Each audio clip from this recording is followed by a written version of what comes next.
Good evening. My name is Josh Devine. I'm proud to serve as the Communications Director for the Tennessee Bureau of Investigation. Thank you for joining us as we discuss this ongoing and fluid situation. We have two speakers.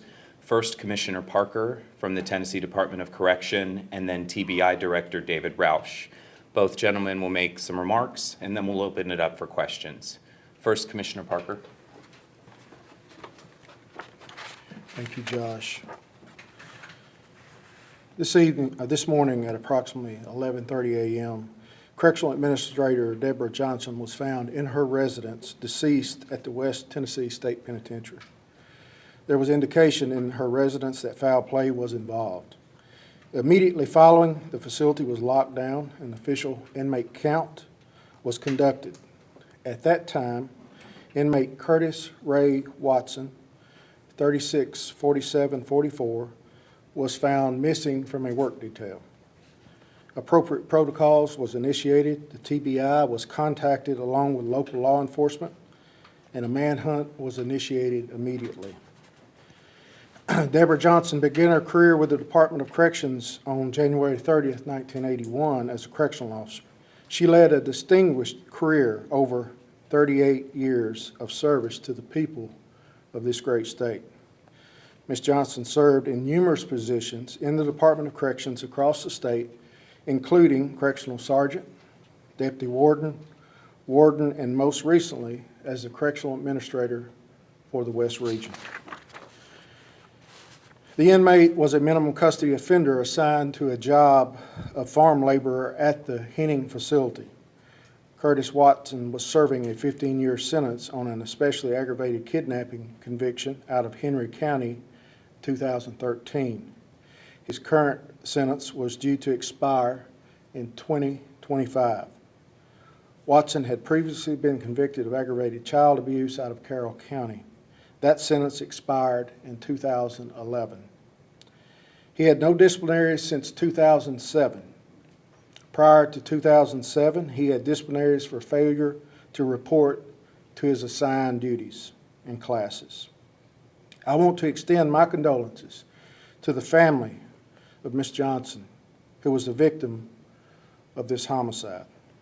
Tonight, the TDOC is working closely with the TBI, the Department of Safety, and local law enforcement agencies to search and to find Curtis Ray Watson, who is listed as the person of interest in this homicide. Rest assured that we will find this offender and bring justice to the family of Deborah Johnson.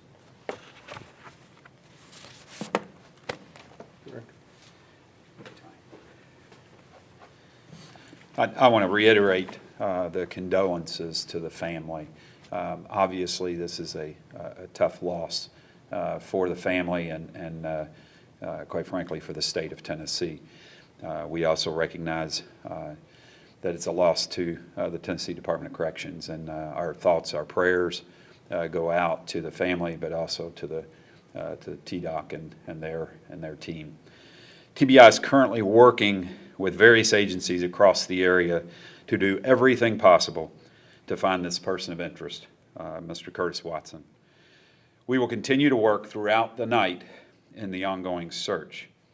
We're asking the public to be on the lookout and pay attention to the pictures that have been sent out of Mr. Watson. Remember them. If you spot Curtis Watson, do not approach him. Call 911. He is to be considered dangerous. Residents in the area should be vigilant and report anything suspicious to law enforcement. TBI has issued a blue alert, and we have added Watson to our most wanted list. Our agents and forensic scientists are actively investigating the homicide and will be working that scene throughout this night. Last, let me reiterate, this is a serious situation, and we ask the public to stay vigilant, stay aware. We need to get this dangerous individual into custody. And that's all I have at this time. Are there any questions? Does it look like he had any accomplices or anyone who may have helped him escape or commit this murder? It is still early in the investigation. you said she was found in her home dead. So how would an inmate have the ability to find out what address this, this person would be at? The facility in West Tennessee has about 8 to 12 properties on site that staff live in. Ms. Johnson lived in one of those properties that is located on the site of the facility. If you could talk a little bit about her role and how she works with any of the inmates. Would they have had contact before? We don't know of any specific contact that Ms. Johnson may have had.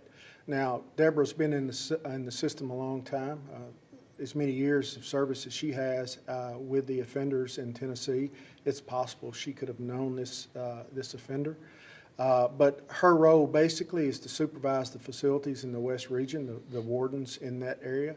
And Deborah is known as a very dedicated professional correctional employee, respected both by the offender population and the people who work for our department.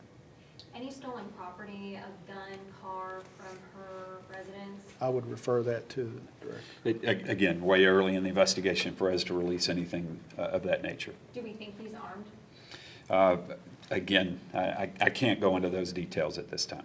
Could you say on foot or in a car by any chance? We know that he had left the area on a tractor. The tractor's been located. Can you say how far away the tractor was? About a mile and a half. 2 more questions? This early on, just how does it appear that she was killed? Again, those details I cannot release at this point. Last question? Any possible destination in the state or elsewhere? That's all part of our investigation. We're still trying to determine that. Samantha?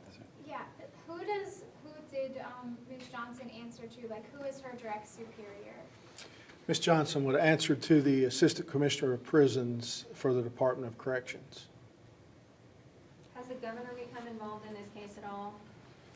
Yeah, the governor has been briefed since we have learned of the situation, and we've been in close contact with the governor and his staff. Gentlemen, thank you so much. Thank you. And thank you again for your interest. We really could not do it without your help in getting these pictures out there for the public. Again, the message tonight, we need the public to remain vigilant. We need the public to remember these images, remember these pictures, and by all means, if you spot this individual, do not approach him. Call 911 immediately. Thank you so much for being here. Any follow-up questions about moving forward I can address for you? Okay, so here's how this is going to go. You have our email address. It's tbi.media@tn.gov. If you have any specific questions about the status of where things stand, we'll do what we can to share the information that we're able to on Twitter first and foremost. So we would encourage you guys to follow us there. If you're not, that is TB Investigation. That seems to be the fastest way to get information to you. And that's our commitment, especially if we have new pictures, new information, new things we need the public to know about.